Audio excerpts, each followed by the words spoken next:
ایک ڈاکٹر نے ایک شخص کو بل بھیجا جس پر درج تھا آج اس بل کو 1 سال ہو گیا ہے۔ اس شخص نے اس پر عبارت لکھ کر واپس کر دیا، سالگرہ مبارک ہو۔ سچے جھوٹ۔ پاکستان میں کرپشن ختم ہو گئی۔ تمام سیاستدان ملک و قوم کی ترقی اور خوشحالی کے لیے ایک ہو گئے۔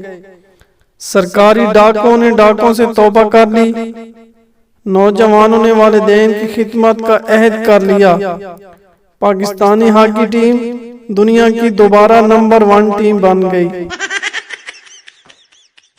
مولویوں کے سامنے جب امیر لوگ بیٹھے ہوں تو زکوٰۃ، خیرات اور صدقات کا بیان ہوتا ہے، اور جب ہم جیسے غریب لوگ ہوں تو قبر، حشر اور دوزخ کے عذاب۔